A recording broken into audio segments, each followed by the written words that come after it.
बहरहाल बड़े खबरों में आगे सूर्य उपासना का महापर्व छठ 18 नवंबर यानी कल नहाय खाए के साथ शुरू होगा।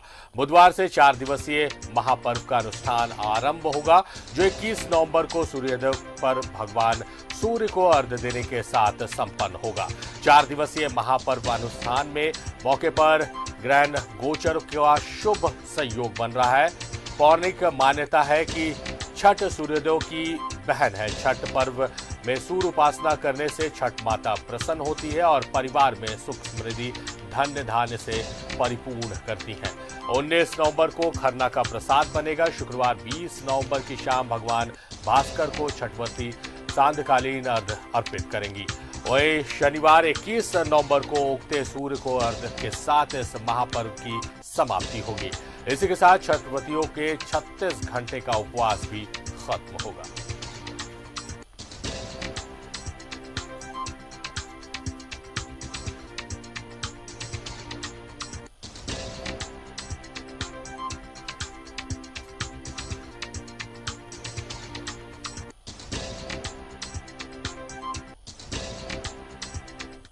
तो बताया कि छठ महापर्व को लेकर सरकार की तरफ से गाइडलाइन है और इसका विरोध लगातार बीजेपी की तरफ से किया जा रहा था।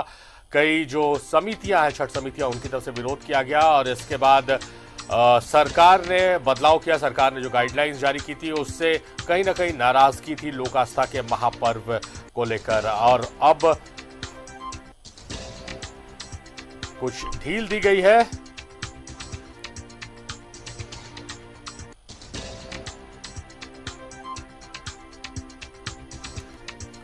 मुख्यमंत्री हेमंत सोरेन ने कहा है कि सरकार ने जो गाइडलाइन जारी की है उसमें मास्क लगाकर सोशल डिस्टेंसिंग का ख्याल रखते हुए आप छठ घाटों पर जा सकते हैं।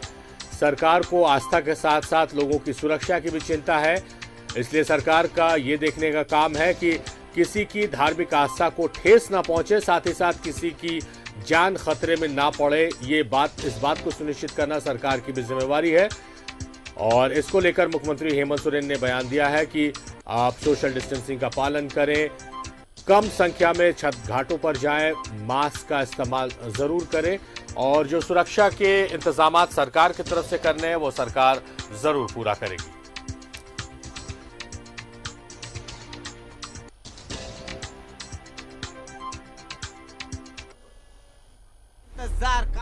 छठ का पर्व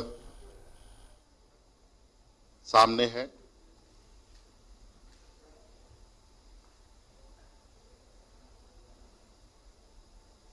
पूरे देश में, विशेषकर बिहार, झारखंड, यूपी इत्यादि राज्यों में इस पर्व की एक महत्ता है। पहले तो मैं छठ पर्व की ढेर सारी शुभकामनाएं सबको देना चाहूंगा अपनी ओर से, और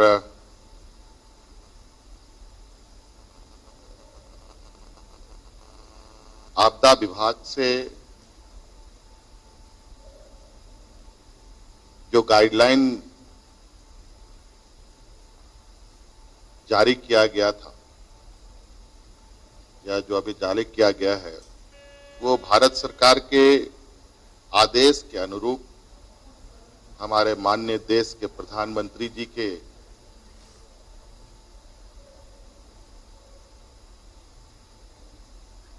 वचनों के अनुरूप निकाला था। और आप उन बातों को याद करें कि देश के प्रधानमंत्री जी बिल्कुल स्पष्ट रूप से कहते हैं कि जब तक कोई दवाई नहीं तब तक कोई ढिलाई नहीं।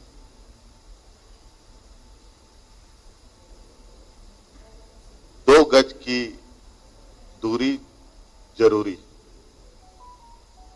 ये हमारे देश के प्रधानमंत्री जी का है। बस यही 2 लाइन उस आदेश में है जो मुख्य रूप से है। और जिस तरीके से भारतीय जनता पार्टी के लोगों ने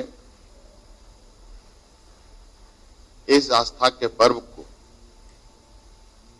राजनीतिक रंग देने का प्रयास किया, जिस तरीके से सोशल मीडिया में पूरे देश में ट्रोल करने का काम किया,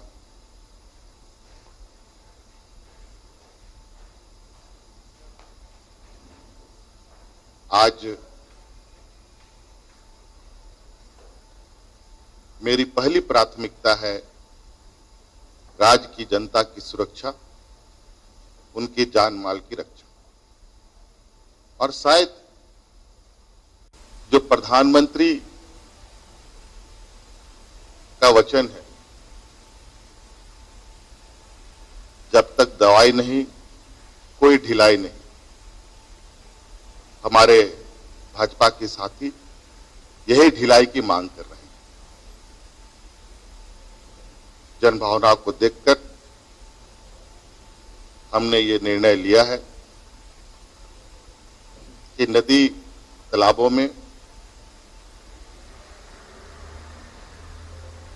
सरकार द्वारा सोशल डिस्टेंसिंग, सैनिटाइजिंग, मुंह में मास्क लगाकर 2 गज की दूरी बनाकर आप लोग इस त्योहार को मनाएं। और मेरा व्यक्तिगत आग्रह है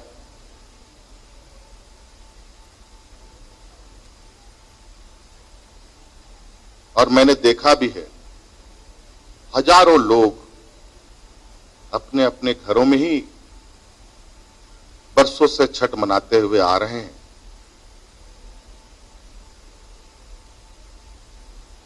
और इस बार भी, क्योंकि ये समय वक्त बहुत विपरीत है। सुना कि मुख्यमंत्री ने जो विरोध हो रहा है उसको लेकर क्या कुछ कहा है। उन्होंने केंद्र सरकार और प्रधानमंत्री का हवाला दिया है, क्योंकि प्रधानमंत्री लगातार अलग अलग मंचों से ये लगातार कह रहे हैं कि जब तक दवाई नहीं तब तक कोई ढिलाई नहीं। सीधे रुख करेंगे विपिन का, हमारे सहयोगी हमारे साथ जुड़े हुए लाइव। विपिन, जिस तरह से जो गाइडलाइंस को लेकर सियासत शुरू हुई, हालांकि राज्य सरकार का देखा जाए तो लॉकडाउन की अवधि बढ़ाना है, घटाना है, क्या कुछ छूट होगी, ये तमाम मसलों पर राज्य सरकार हमेशा केंद्र के आदेश का इंतजार करती रही और केंद्र के आदेश के अनुरूप गाइडलाइंस भी पर्व त्योहारों में जारी किया गया है। मगर उसको लेकर सबसे ज्यादा विरोध अगर किसी ने किया तो भारतीय जनता पार्टी ने ही किया है और उसका जवाब मुख्यमंत्री ने दिया।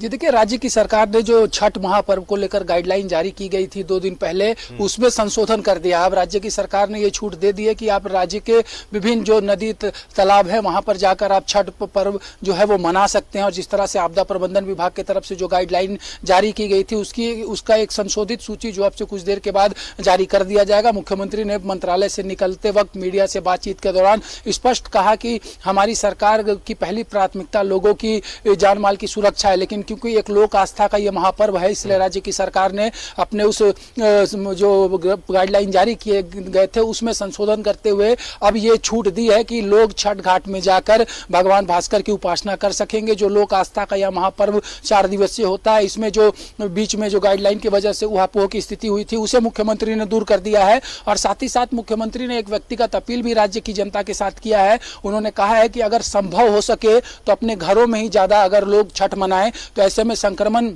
जिसका डर लगातार है उससे झारखंड को बचाया जा सकता है। और साथ तौर पर जिस तरह से बीजेपी ने बीते 48 घंटे में इस छठ महापर्व को लेकर जो जिन बातों का जिक्र किया है, जिस तरह से सड़क से लेकर हर जगह जो आंदोलन बीजेपी का हुआ, उस पर स्पष्ट तौर पर मुख्यमंत्री ने कहा है कि बीजेपी के लोग खुद प्रधानमंत्री की नहीं मान रहे, अपने प्रधानमंत्री की बात नहीं सुन रहे हैं। उन्होंने प्रधानमंत्री के उन बातों का भी जिक्र किया है आज अपने बातचीत के दौरान, जिसमें उन्होंने कहा कि प्रधानमंत्री लगातार ये कहते हैं कि जब तक दवाई नहीं तब तक ढिलाई नहीं, लेकिन यहाँ बीजेपी के लोग जो हैं वो बिना दवाई के ढिलाई की मांग कर रहे हैं। उन्होंने स्पष्ट तौर पर कहा है कि धर्म की राजनीति इस मुद्दे पर, इस लोक आस्था के महापर्व पर भी बीजेपी कर गई। मुख्यमंत्री के सीधे निशाने पर यहाँ पर बीजेपी झारखंड इकाई के लोग थे। और साथ ही साथ मुख्यमंत्री ने कहा कि जो गाइडलाइन 2 दिन पहले जारी की गई थी वो पूरी तरह से केंद्र सरकार के द्वारा जो गाइडलाइन तय किए गए हैं उसी मानक के अनुरूप झारखंड की सरकार ने यहाँ पर बनाया था। क्योंकि जिस तरह से एक बड़ी बात मुख्यमंत्री ने कही है कि जब अभी बिहार में विधानसभा के आम चुनाव हो रहे थे तो झारखंड से जो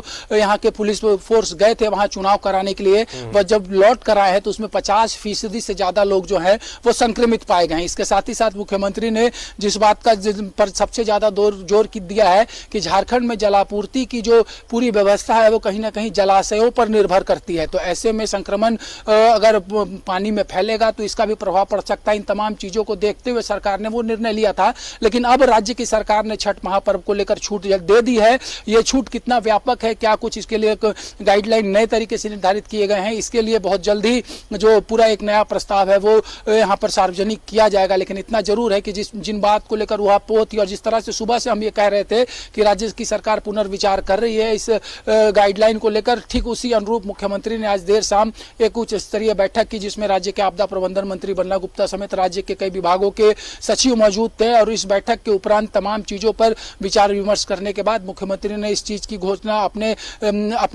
की है कि राज्य में जो पाबंदी लगी थी छठ घाटों पर जाकर भगवान भास्कर के को अर्घ देने का, उस पाबंदी को झारखंड की सरकार ने हटा दिया है। तो ये एक बड़ी खबर और एक बड़ी राहत झारखंड के छठ व्रतियों के लिए है। सारिफ, जाहिर तौर पर बड़ी राहत है ये विपिन, मगर जिस तरह से सरकार ने कहा है कि आस्था का भी ख्याल रखना है और लोगों की सुरक्षा का भी ध्यान रखना है, ये दोनों बातें सरकार को सुनिश्चित करनी है। तो अब फर्ज लोगों का है, जनता का है कि जिस तरह से जो दूसरे पर्व त्यौहार गुजरे हैं जहां पर संयम रह के जनता ने उन त्यौहारों की खुशियां बांटी है, वैसे ही छठ को लेकर भी, छठ लोक आस्था का महापर्व है और इसको लेकर भी सरकार की जो गाइडलाइंस है, दिशा निर्देश है, उसका जरूर पालन करें और सबकी सुरक्षा सुनिश्चित की जाए। बहुत बहुत शुक्रिया विपिन आपका तमाम बातचीत, तमाम जानकारियों के लिए। तो विपिन हमारे सहयोगी जो जानकारी दे रहे थे कि किस तरह से जो संशोधन किया गया है, आपसे कुछ ही देर में वो गाइडलाइन, वो प्रस्ताव सार्वजनिक कर दिया जाएगा और उसके बाद पता चलेगा कि आखिर किन चीजों में सरकार ने ढील दी है। बहरहाल खबरें अभी और भी है, मगर यहाँ रुक रहे एक छोटे से ब्रेक के लिए।